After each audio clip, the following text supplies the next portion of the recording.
Hi, everybody. I would normally say Happy New Year, even though it's close to the end of January, but it has been quite a month. It feels like we've already had a year this month. And for those of you who are in Minneapolis, my heart goes out. I was there on Friday in solidarity, as were two of our other AFT vice presidents and state federation leaders, from one from Illinois and one from Massachusetts. For those of you who have been in Snowmageddon, which is, pretty much the south and the east of the country, I hope you're safe. And for those of you who have kids and who are trying to figure out and discern what the heck is happening with the Department of Health and Human Services in the federal government and the CDC, well, we have a panel for you tonight. And, this goes again back to the brilliance of Dr. Vin Gupta. I happen to be with two of my dear doctor friends, Dr. Irwin Redlener and Dr. Vin Gupta. And, we've tried for this whole year, starting this year, or starting last year actually, talking about and trying to get the most up-to-date, scientifically valid information to our members, to families, to parents, because the CDC and Robert Kennedy Jr. won't do it. In fact, they're doing the opposite. So that's why today, with Dr. Redlener has been with us before, and frankly, during all of COVID, Irwin, Dr. Redlener really gave me lots and lots and lots of help and assistance in terms of trying to figure out how to navigate through that pandemic, as did Dr. Gupta. But what we're trying to do now is, just like we did, in the last calendar year, is just getting people information, teachers, parents, families, communities, about children's health and what we should be looking at and looking to, and what questions to ask. And so tonight's town hall is entitled Children's Health in a Changing World. And again, I really hope that you see, like I see, that this is information that rely on from preeminent doctors that actually believe in science and have shown that over the course of their careers. Unfortunately, given what's happening in the federal government, it's harder and harder because of the confusion. And that's what tonight's conversation, I hope, is going to be about.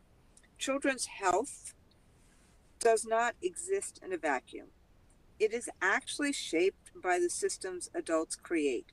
Children have, because of the nature of who they are and because their systems are developing, they have huge capacity to heal in many different ways, but they need the help of adults and the help of science and the help of healthcare. And those systems, their lives, their bodies, are hugely impacted by public policy, by access to food and healthcare, by the technology children are surrounded by. And frankly, too often children are tethered to too much technology, which is, we're seeing more and more, has limited the foundations or the development of the brain. And that's something that we're going to work on more and more this year. But it's not just food and healthcare and technology, but it's the misinformation that is reaching families every single day. And a lot of that information environment is fractured, just like a lot of the biological environment, the physical environment is fractured. What we're seeing is that families are hearing different messages from different places. Guidance feels inconsistent. Sometimes it feels completely at odds with each other. And what we used to be able to do in modernity, meaning in the aftermath of the World War II, to have trusted federal information, it's just not happening anymore. And as a result, children and families are paying the price, and educators and healthcare workers and public employees end up having to play a role that they may not be used to playing, in terms of being the first line of response on guidance and on healthcare, as opposed to being able to rely on the federal government and the CDC for that. So, it shows up in terms of a young person coming to school hungry, and all the rules changing in terms of food, the federal food program. It shows up in terms of what MAHA, Make Americans Healthy Again, what is it really, and what is Robert Kennedy Jr. trying to do? Of course, we should make America healthy again, and of course, we should have nutritious foods, but it doesn't appear that that is what he's trying to do. But who knows, because it changes every single day. It comes to the fruition when we're trying to figure out vaccine guidance, since that guidance seems to be changing from the federal government by the day, and less families are actually utilizing vaccines because of the fear mongering. And then, of course, there's social media. So, but the bottom line is, parents should be able to make lots of different choices about their kids, but when the information is not reliable, then it makes it much, much, much harder. So we'll talk about child nutrition, the changes in guidance, and what that means for families trying to do right for their kids. We'll talk about the changes to vaccine schedules and what's happening, and what parents should understand and what that means to their kids. And we'll address misinformation and social media, and how to try and navigate through that, because these things really shape what kids are seeing, hearing, and unfortunately believing. So that all sits, this intersection of children and health and policy and technology and food and trust, and all kind of sits together in a ball of uncertainty right now. And that is why I am so glad, and I'm going to turn it over to them, that we have two really, really, really seasoned, veteran, tremendous physicians to help us navigate this conversation. Dr. Vin Gupta, my partner in creating the Vital Lessons series, he's a public health physician, a pulmonologist who helps translate evidence into practical guidance, especially in these moments of uncertainty. And you see him, and you also see the next person I'm about to introduce on TV a lot, because they actually can translate the science into plain English, and they are respected physicians. Thank you, Vin, again for setting up this series for us, with us, and with all the stuff we've done together and all the stuff you've done independently. And then there's Dr. Irwin Redlener, who I introduced briefly also at the beginning of this session, who's a pediatrician, a public health expert, and he's spent decades, I could say generations, but I'm just going to say decades, focused on children's health, disaster preparedness, and frankly, making sure that kids are not an afterthought in public policy decisions. He has done this in turning around at least two healthcare systems I know, in terms of recommitting a focus to children. And he has been, he had, both Dr. Redlener and Dr. Gupta are not only heroes in my mind and in the work we do, but they have a huge footprint in how we have helped keep children healthy in our society in the last couple of decades. So I'm turning it over to you, Vin, for the rest of the program. Thank you, Randi. And Randi, I know you have to run, so just I can't thank you enough. I know we every time we have the opportunity to do this with the AFT and general public audience, I just want to say that none of this is possible without Randi's buy-in and willingness to really elevate what we're doing here on public health communication. So Randi, thank you. Um, Thank you, Vin. as always. And Dr. Redlener, sir, great. Thank you for joining us for part two. For those that were here back towards the end of 2025, and as a reminder, we syndicate these town halls because a lot of folks can't join at, 2 p.m. Pacific and 5 p.m. Eastern Standard. It's a tough time. So we do syndicate this. We cut up clips, something interesting that Dr. Redlener says. We're going to post it on our various social feeds. So we're going to make sure that this gets syndication and is widely reachable on all things childhood health. Irwin, I know there's a lot going on right now. Before we delve into the formal topics here, and just for everybody's awareness, there is an active Q&A that we are monitoring. So please, any questions you may have, it doesn't have to be about the topics we're going to discuss, which include a bit about childhood nutrition and the new food pyramid. How does that impact how parents should be thinking about nutrition for their children? Should it be impacting anything, or should the status quo remain? We're going to talk a bit about, especially since we have Dr. Redlener here, pediatric vaccines.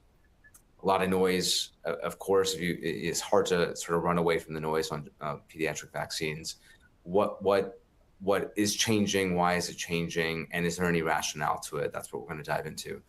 And then I'm really appreciating Dr. Redlener's focus on the last two topics here. He's actually suggested that we focus, I think, very appropriately on mental health, adolescent mental health, awareness. How do you know if something might be wrong? If you're a parent, if you're an educator, and then what can we do about it? Some actionable tips. And then lastly, if we have time, a bit on misinformation, artificial intelligence, and that overlap of the two. How is AI actually accelerating the spread of misinformation? So there's a lot here. If we have time, I'd love to talk about EPA and childhood asthma, but we may not have time to get there. But just I'll put a pin in that. Before we get into all of that, I wanted to just remind everybody, please do ask us questions on those topics or others. Really, this is meant to be an open town hall potpourri set of topics. So whatever's on your mind related to childhood health, especially. Before we dive into that, though, Irwin, I want to give you the floor just to reflect on the weekend's events and how it's impacting you and your colleagues. Yeah, thanks, Vin. By the way, Kelly, I'm just seeing a slide on the screen. Should I be seeing anything else, a gallery view or anything like that, or is this? Just the slides, I think. Just the slides. Just the slides. Okay. Yep. All right. So, well, thanks, Vin, and I'm looking forward to having those specific topical discussions as you just laid out. And but I think we would be remiss if we didn't have a moment of reflection about the unfolding events in our country that came to a head with the killings, and I'm saying for both of them, the killings in Minnesota. The last one being, of course, on Saturday. It'd be impossible not to be aware of them. And in some ways, I think many of us feel like we're, the frogs being slowly boiled, and that, all of this is happening sort of gradually, and it's culminating in some very fundamental changes in what we expect in our country. What we never would have expected, I don't think any of us, would be to have on live television, essentially, the cold-blooded murder of a protester armed with a lethal cell phone being executed by a federal member of this paramilitary forces that President Trump has assembled. And I think it's really hard to not be very, very focused on what happened. But on the other hand, we have to live our lives. I'm just personally, two things happened today. One, most recently, in the other room, my 9-year-old grandson is doing his homework. And, this is normal life. We go on, we teach, we work, we help, whatever we do. And that's something important to remember, that no matter what the big picture is, this we have to deal with our lives and fit it all in.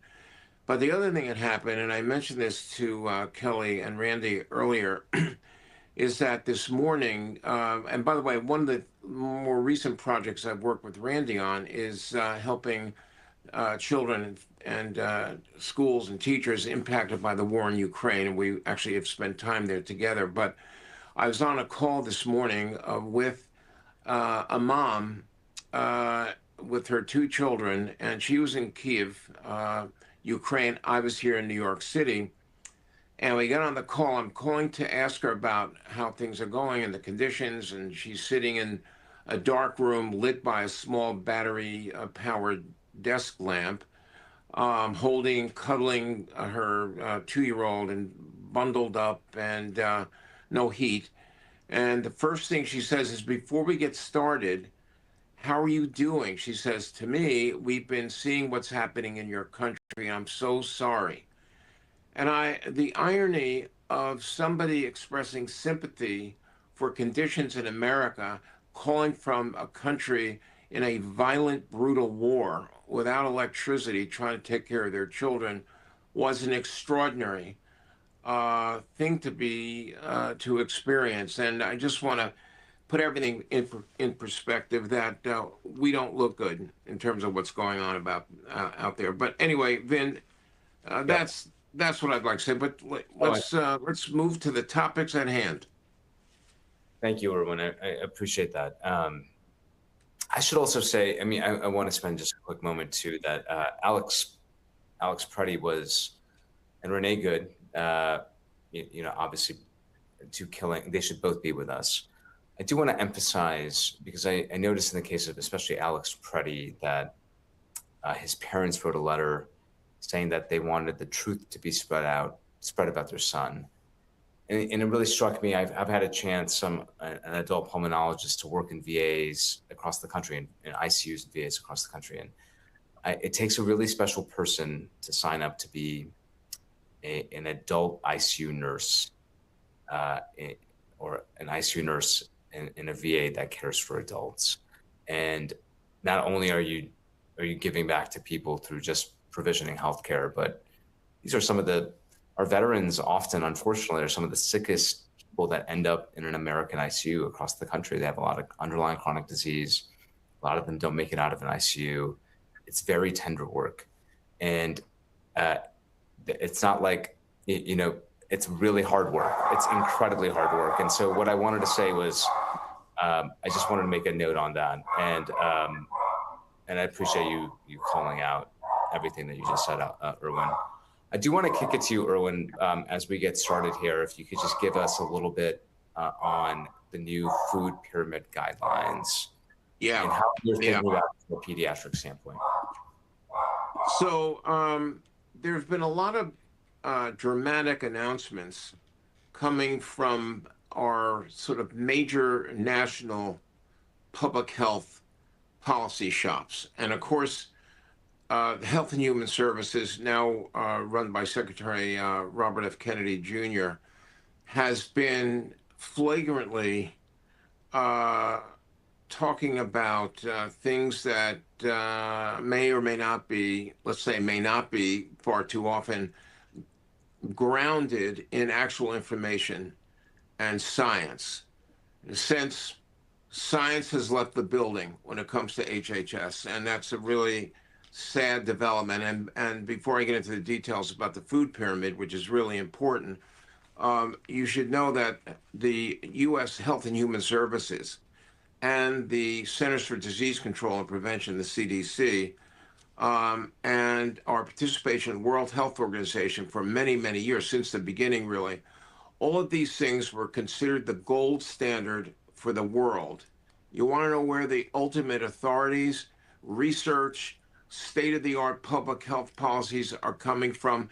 Look first to these American institutions.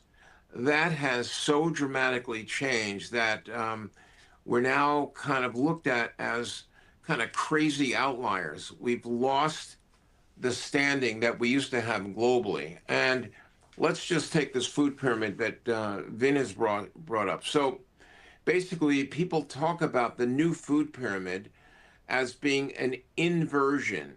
In other words, it used to be that the most important emphasis were on whole grains and such, and having a balanced diet that starts with a good, healthy, whole grain uh, beginning of how you're thinking about putting together a diet for yourself and especially for your children. And part of that pyramid, as we went up the ladder and get to things that were somewhat less important, were the proteins, especially from red meat and full fat dairy products. The inversion occurred when Kennedy's team decided that the biggest emphasis should be on meat, protein basically. And he discusses, by the way, in these guidelines, I would say relatively evidence-free rationale for focusing on a lot more protein recommendation than had been the case before. And that's important for one thing, because we really shouldn't be putting out any policies formally from our Health and Human Services that are not grounded in good research and science. But the Irwin, second thing, oh, yes, and no, I don't want to interrupt your train of thought. yeah, and the other thing, this issue of uh, saturated fats and red meat in the diet. There are people that say, "Oh, maybe it's a good idea that we should eat more of that," but I am very, very concerned that we don't have enough evidence to emphasize that yet, and that was a mistake to do. On the other hand, there are good things about the new food recommendations from Kennedy's office, and we shouldn't ignore those. So they're saying very strongly, try to avoid added sugar and especially avoid processed foods. And that, I think most nutritionists would agree that's a good idea. But it's like with the vaccines. If you are issuing a policy that 50% of it is a great idea and 50% of it is a lousy, unproven idea, where does that leave you? It leaves you losing confidence in the official recommendations, because nothing should come from our agencies that we depend on that isn't either proven by science, or there's a caveat, which is we don't know for sure that this recommendation is the best, but here's what our current state of knowledge is. It may change. None of those caveats exist. They come out as, sort of fully digested policies that are a mixed bag of some good and a lot of lousy. But Vin, I'm sorry, you want to comment? Well, I appreciate that. And I mean, I think for our audience and just for the syndication, Irwin, what you brought up, just to emphasize it, it didn't feel to me that there was a lot new here. They did shift to place a greater emphasis on whole foods and proteins, steaks and eggs and others, to essentially encourage more than I think what we even thought in the past was a daily allotment, that a Yeah. few servings a day is now what they're saying. Less whole grains, so breads and cereals. They obviously were sort of keying in on ultra processed food, so your cereal bars, your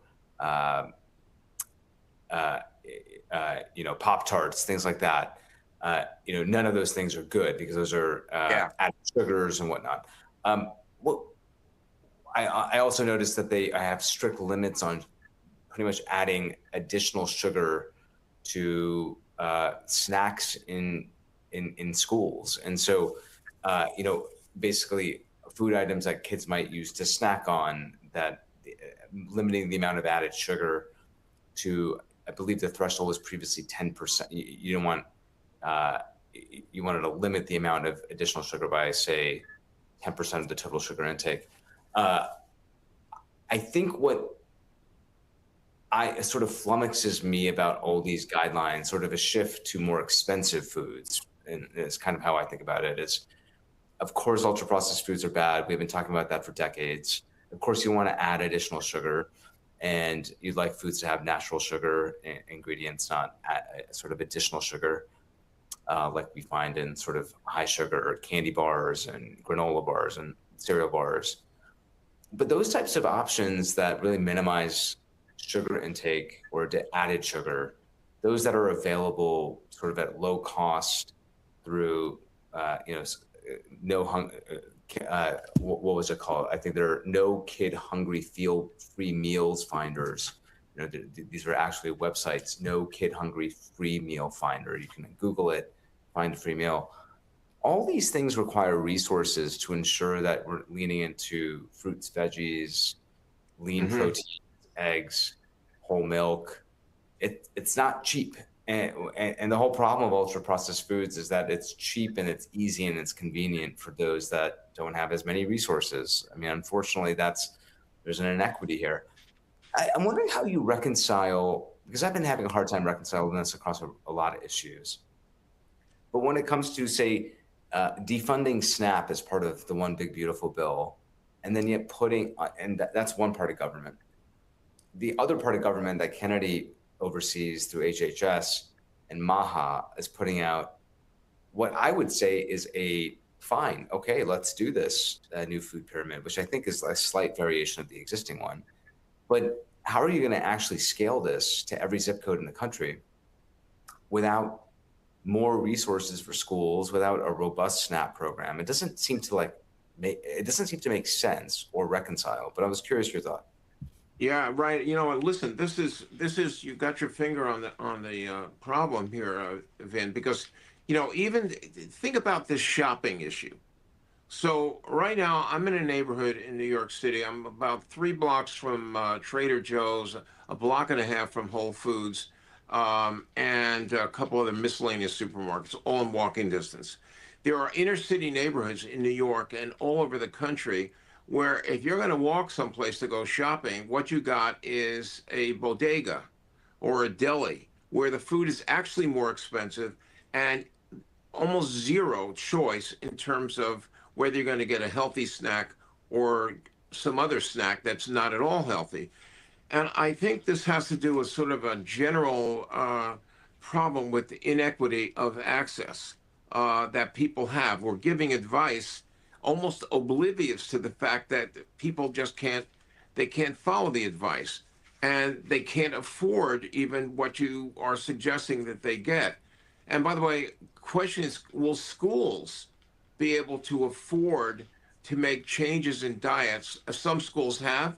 There's some school districts in the country that, and maybe some of you who are listening in are aware of the fact that your school lunches, for example, have gotten much healthier over the last couple of years. That's great. That's just not universal, and especially not universal in communities or states that have less ability to pay for what's healthier. And these are the disparities that we thought the federal government, for years, we thought it was their responsibility to make sure we've reduced the inequities of opportunity and access. And now we have massive step backwards. As you know, the SNAP program is under the Department of Agriculture. They're seemingly not coordinating with HHS, and what they're coordinating on is very questionable sometimes. So we have a badly organized government with a lot of bad ideas, unfortunately, and it manifests in the stomachs of our children and in their health. And this is really unfortunate. I want to give people that are watching just a sense of what the shift was, just kind of to visualize it on your daily plate. In essence, what they're saying is keep eating vegetables, keep eating fruits. I think none of that has really changed. Right. But the prior guidance was for children and adults, 2-3 times a week, make sure you have lean fish and seafood. Enjoy a steak or something that might be a little fattier cut of meat, even a little less than that, so 1 to 2 times a week. Moderate portions of whole milk, even daily, but now they're suggesting, my read of it is they're now suggesting that those recommendations for moderation on whole milk versus a skim or 1 or 2% milk and then on various types of meat, especially fatty cuts of meat, is that don't worry about moderation, that can be a part of your daily plate. And and then whole grains still okay, but processed whole grains like breads, things that can fill you up, especially if you can't afford a cut of meat every single day. They're saying that that's actually being recommended against necessarily being a part of every of your daily plate, and that this should be lower carb, higher protein. One, we've already talked about the cost considerations. That's not an affordable diet for a lot of people. Two, it's quite striking that really what they're leaning into is this concept that saturated proteins are really good for you. And I think we should talk about that. The saturated fat considerations of having whole milk potentially with every meal, or at least once a day, especially as you get older, there's reasons why skim milk and 1% and 2% milk exist and are very popular, is because whole milk is fatty and sometimes doesn't have some of the best fats, like saturated fats that cause high cholesterol and clog arteries. Fatty cut of steak, Irwin, does the same thing. I was struck by the seeming just complete, I mean, it's not the first time they've done this, but sort of, it doesn't matter. No acknowledgement of that, or kind of leaning into a fad diet that's high protein, low carb, without any understanding or discussion of the consequences to heart health. And, I know we're getting into this is sort of full spectrum diet, not just worrying about kids, but I think good habits start in childhood. And wondering what your thoughts are about just the shift away from moderation, really, is what it seems like. Right. By the way, I would not personally object to a shift from moderation if you had evidence. If you've done massive studies to say, we had been doing this for many years, and now we're shifting because we just have a mountain of evidence that suggests that we were doing it wrong. Okay, so that's one thing. That's not what's happening, though, as you well know, Vin. What's happening is that we have people with a kind of an idea, a subliminal impression that, maybe we should kind of shift to some other kind of diet. Maybe I read some obscure paper someplace, and I'm now obsessed with changing the dietary recommendations issued by the federal government. But, there's no well, why don't we coordinate with the American Heart Association or the American Academy of Pediatrics and make sure all of the major organizations that can give a stamp of approval for these major dietary changes, maybe that would be a good idea. And maybe that would allow for a higher level of confidence. So what they do instead, which goes to the vaccine issue as well when it comes to the pediatrics, they make a change based on who knows what is in Bobby Kennedy's mind. And all of a sudden we have the federal government at odds with every major pediatric researcher in the country. That what are you doing? And this is a fundamental problem of this aloof, detached, righteous way of forming policy, which affects the health of our country.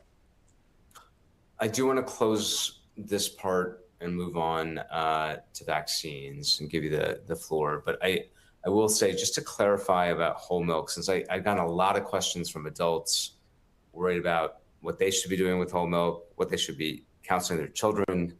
And, please correct me if you think this is not correct, but toddlers should consume whole milk sort of universally. And, I have a 4 and a 9-year-old, they like whole milk. I'm not worried about their whole milk intake. They do it with every single meal if they want it.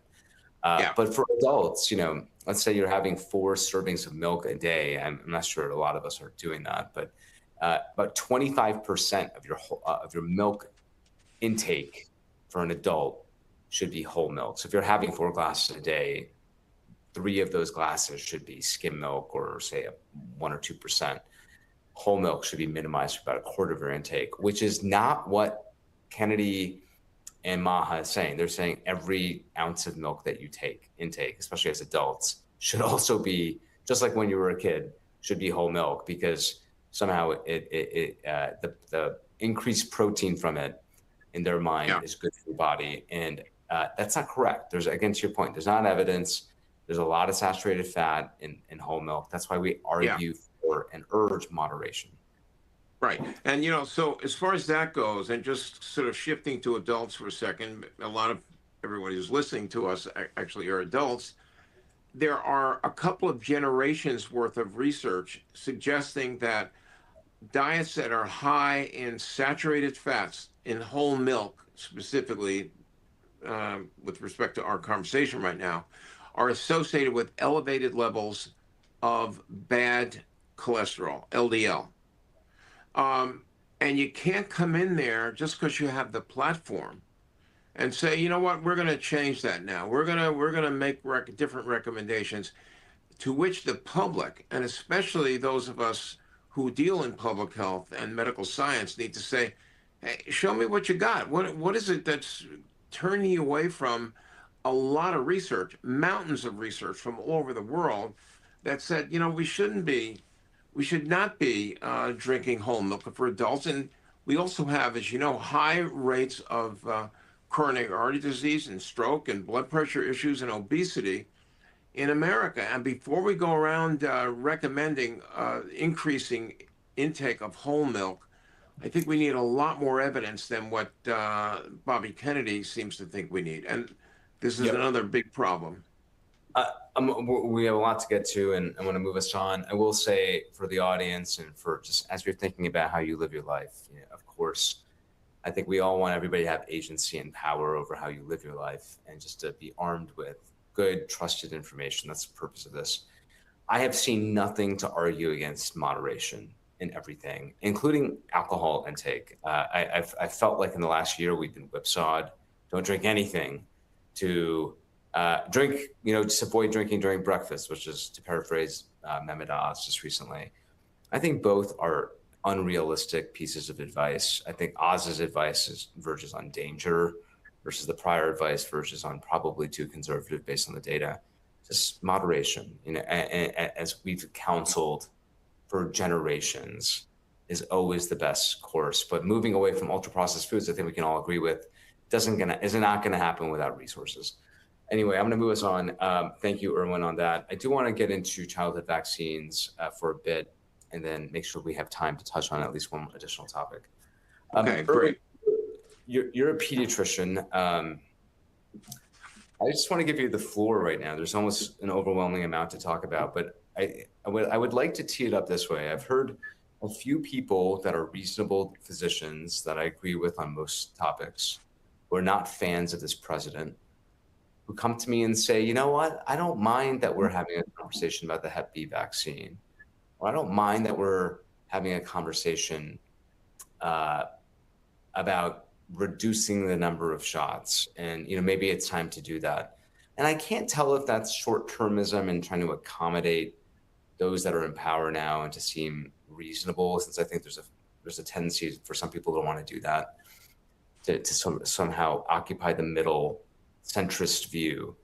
But in medicine and public health, there's something, generally speaking, science points in one direction very clearly, and you have to be willing to call balls and strikes. And so I don't like the accommodators that try to find this middle ground just to find the middle ground.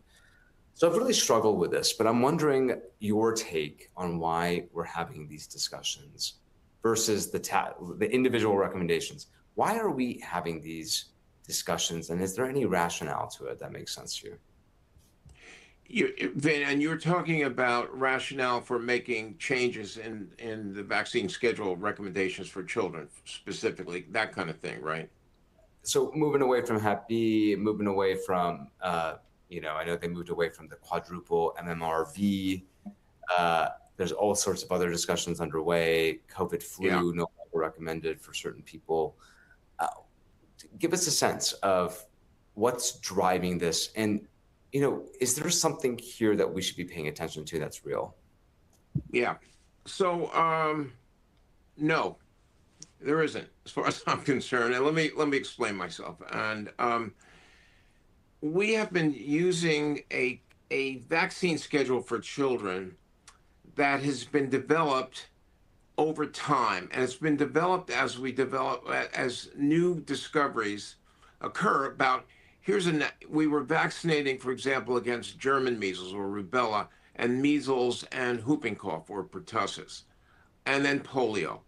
And then over time, vaccine developments started to include prevention for other diseases, including, let's say, hepatitis or meningitis, or diarrheal diseases in babies.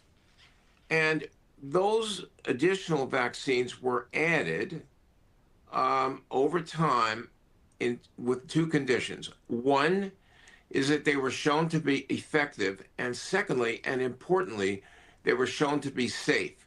Not only safe as individual vaccines, but safe in combination. Bobby Kennedy talked about, and the president reiterated a couple of months ago, that we give 92 vaccines to children before they, turn 18. Well, we give that many repeat, booster shots and original shots, but we're protecting against 12 or 13 very serious illnesses in children. And there is zero evidence that what we're doing is exposing children to harm by giving them these vaccines. And the contrary is true, that we are actually helping to prevent some horrible diseases that killed and maimed children in the years before the vaccines were developed. The whooping cough or pertussis vaccine was developed in the 1930s. And then we had polio vaccine in the 50s. And then we had measles in the early 60s. All of these things have had multiple hundreds of millions of injections being given now, and they have proved to be extremely effective and extremely safe. So if the question is, why are we even having these discussions, Vin, which is part of what you're implying, then it has to do with I don't know how to describe this, and I hope you'll forgive me. Bobby Kennedy came to this office as, in private life, the most influential anti-vax, anti-science influencer on planet Earth. I don't know what his problem is. I know that he has been the main driver of anti-vax for reasons that are all his own. And I don't have the skills to diagnose what is wrong with him, but what he's been doing is criminal. We had 2,000 cases of measles last year. We've had 450 this year in January alone. We've already had 2 deaths, 2 children. And vaccine confidence is dropping like a stone. This is really, to me, I don't mean to sound over the top here, but I am a little over the top about this. I mean, I wish he was impeached. He has no business being in office. And what he's proposing are wacky ideas that are ultimately going to harm a lot of children, and already are, in fact. We had 13 children die of whooping cough last year. Irwin, I do think a lot of us at this point, it's kind of shocking. It's only been a year. But we're now, it's all, in my mind, it's all melding together. Hep B, rotavirus, you go down the list, COVID. Yeah. These shots now that have become part of the shared decision-making construct between parent and their child's pediatrician. What's the risk? You talk to somebody who's saying, well, hey, what's the problem with just having parents ask questions? What is the problem with parents or not doing a firm recommendation saying, talk to your child's provider about the importance of hepatitis B? Sure. Talk us through that. Yeah, let me just make sure my iPad is, sort of running out of juice here. Let me just kind of make sure. I'm sorry about that. Give me just one second. You do that. I just don't want, yeah. All right. Well, it's not charging. Why is it not charging, Vin? I don't know. Well, why don't you sort that? And the reason why. All right. Okay. Here's. You're back. All right, it's a little unstable here. If I lose you, I'm going to try to get back in on another device. But here, let me say this. Yeah. There's a fundamental misunderstanding, certainly at HHS, and certainly at the CDC leadership, and certainly at the advisors level who advise CDC and government about vaccines, and really among many physicians too. And they don't understand a fundamental distinction between what we would refer to as individual health decisions versus public health decisions. They're entirely different animals. You can't go to your doctor and say, listen, I really, I know I drink too much. I drink a lot of alcohol, and I would like to just continue driving while intoxicated. That's not up to you because you might kill somebody driving drunk. So we have rules about that. You can't go to your doctor and say, you know what, I don't, for religious reasons or other reasons, or I just don't feel like it, or I'm buying some misinformation that I've been fed by, people in government or other influencers that vaccines might be dangerous. I'm going to decide not to. Well, once the vaccination level, let's say of measles, drops below 95% of the population of children being vaccinated, then we lose the so-called herd immunity, which people might be aware of. And that puts a lot of people at risk. So I don't, like the issue of you discussing it with your doctor is not applicable. It's not like, let's say you get cancer and the doctor says, I have this new treatment, it could save your life, or I have this new surgery, which I think you need. You could say, you know what, I don't want to get it. I don't want to get it operated on. And I feel sorry for you. Maybe it would have helped, but that's your decision. The public health discussions have a greater implication for your neighbors, your family, your community. And that's why there's such a thing as public health. So, Kennedy's been touting this thing called shared clinical decision making, where you go to your doctor and you talk about whether your kid should get vaccinated. I mean, really, the responsible thing for your doctor to say is there's been millions of children who have been, we've followed them, and vaccines are safe, they're effective, and the reason we give them is to protect the whole community. So differentiating between your individual health decisions that don't affect anyone but you and maybe your immediate family versus those that affect the community is the distinction that Kennedy and his team seem to not understand. Great. I want to make sure I know we only have 10 minutes left here, Irwin. There's a lot to talk about, obviously, on vaccines. I suspect at this point, instead of going through each vaccine and justifying it and sort of debunking what's happened, the adage, speak to your child's pediatrician, is in effect what they're also telling you, is what Kennedy and others are trying to tell you to do. I just feel bad for what we're doing to primary care physicians and pediatricians and others and educators across the country. We're making their jobs a lot worse. And the same thing that they're telling patients and people to do is effectively our retort too. Well, yeah, go talk to your doctor. And there's only so much you can do in that 15-minute visit. But Irwin, I want to make sure that we use these last 9 minutes well. Let's go into mental health and both awareness and actionable items. I know you think about this topic a lot in a pediatric population, especially in difficult parts of the world that are riven with crisis. Make us smarter. As educators, parents, what are the things that you would recommend are sort of the most fingertippy to keep in mind if you're worried about a child's or a student that may have a mental health disorder, right, may have something going on, and how should we think about getting help?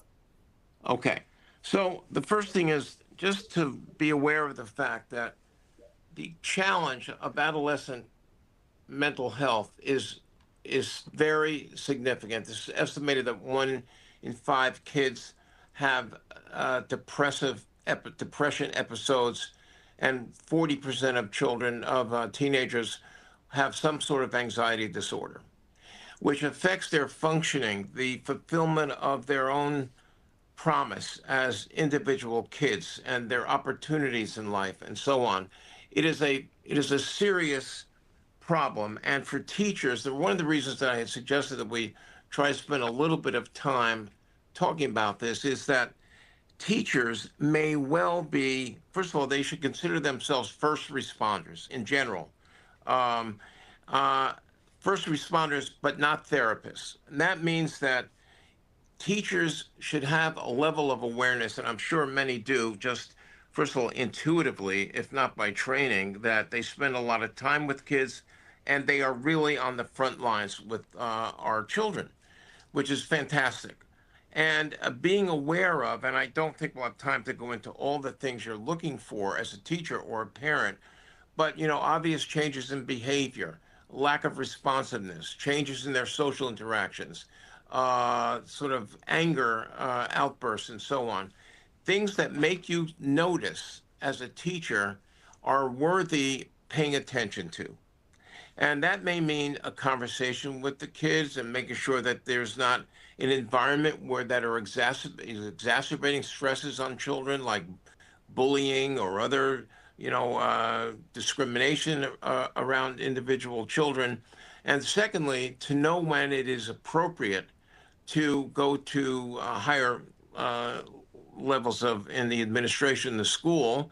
And sometimes it's necessary, and that a teacher will notice that a very dangerous situation is occurring with a kid, and it's really time to get more extreme assistance, including, and occasionally this happens, using the 988 suicide hotline.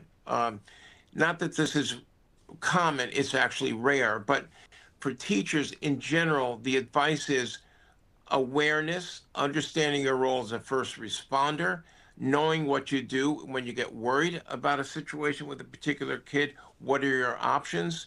When is it just necessary to call the parents or speak to someone else in the school, and so on? So without kind of getting too much more granular about this, because we really don't have time, but I'm happy to answer any questions that people have about anything that we've talked about, including this. And my iPad is not working and it's not charging, so I'm on thin ice here. We may Yeah. lose you. It's okay. We're coming up on time, so if we lose you, it's we've had you for all but 5 minutes. I'll be okay. Irwin, while we have you, talk to us about AI, misinformation, how you think that's exacerbating youth mental Man, health. oh man, I'll tell you, Vin, this is something you and I have talked about this. I wish we were sort of live and having a lot of time to discuss this with teachers, America's teachers, because a lot is going to happen that's going to change what it is that you teach and how you teach children. They're inundated and will be more with a new environment of how information is delivered, telling truth from falsity. What is it? How cynical or skeptical do we need to have our children be when they see images that you cannot discern whether they're real or fake, and they're not going to learn those skills, but what they can learn is the issue of verifying information. And actually, if we have more time, I would love to talk about what it is that teachers who are working with preschool or kindergarten kids versus older kids versus teenagers, because there are methodologies for helping children adapt to this new world of information. It's not just a question of teaching them the skills, for the technical skills for how to use AI, but really how to incorporate it into a true understanding of what's going on in the world around them. And again, there's a lot more to say about this, but at least that's the fundamental approach and the responsibility that teachers are going to have.